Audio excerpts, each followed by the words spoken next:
আসসালামু আলাইকুম এভরিওয়ান। তো আমি এখানে শ্যুট করছিলাম, হিজাব টিউটোরিয়াল করছিলাম ইউটিউবের জন্য। তো শ্যুট শেষ করে ভাবলাম এখন নাস্তা বানানো যাক। তো ভাবছি রাতে ভাত খাবো না, তাই পরোটা ভাজতে আসলাম। তো আমি পরিমাণ মতো আটা নিয়ে নিয়েছি এবং এখানে এখন পরিমাণ মতো লবণ দিয়ে দিব।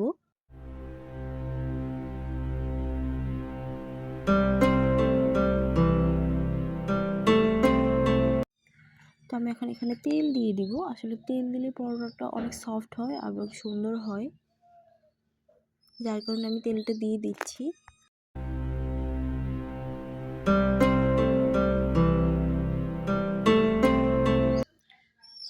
তো আমি এখানে এখন পরিমাণ মতো পানি দিয়ে হালকা হালকা করে পানি দিব এবং আটাটাকে মেখে নেব।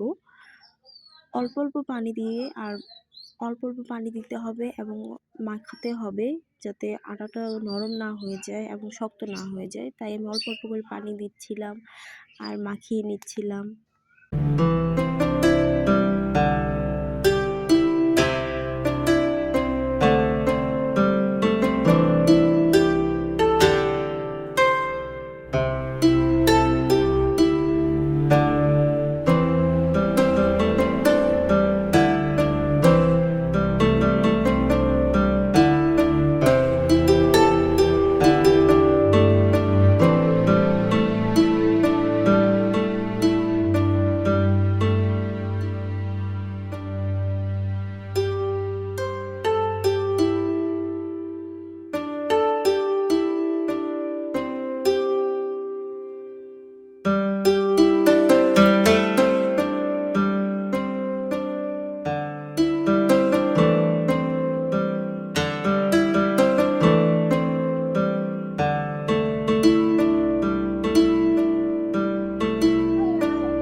তো এখানে আমি একটি গুলো নিয়ে খুব সুন্দরভাবে কেটে নিচ্ছিলাম এবং আটা দিয়ে গোল গোল করে রুটিগুলোকে আমি বেলে নেব।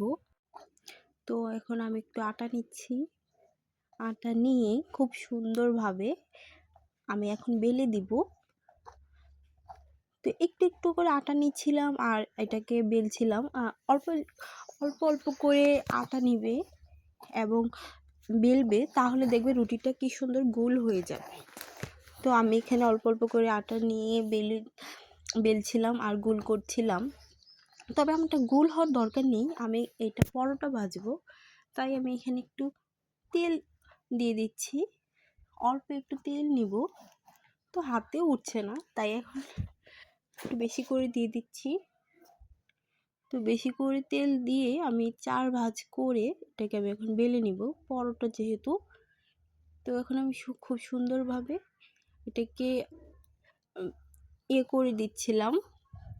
তো এখন আমি খুব সুন্দরভাবে 4 কোণাচে করে এটাকে বেলে দিচ্ছি। তো খুব সুন্দর দেখছো হয়ে গেছে। তো তোমরা যারা আসলে পরোটাটা গোল করতে পারো না বা রুটিটা গোল করতে পারো না, অল্প একটু করে আটা নিবা এবং এটাকে গোল আটা নিয়ে শুধু বেলতে হবে, একটু সাইজ করে শুধু বেলবে, তাহলেই দেখবে গোল হয়ে গেছে। তো এই তো আমার পরোটাটা হয়ে গেছে। আর যারা পরোটা বানাতে চাও তারা তো দেখলে কীভাবে পরোটাটা বাজবে বা বানাবে আসলে।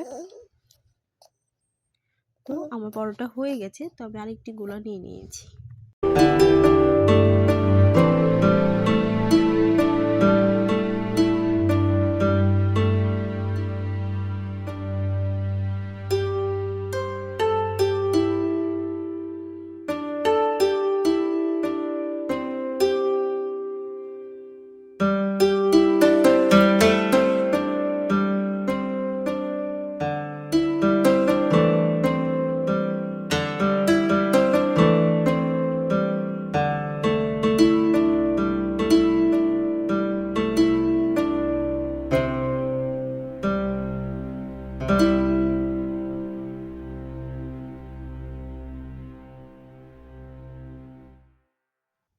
তো এখানে আমি একটি পরোটা নিয়ে নিয়েছি।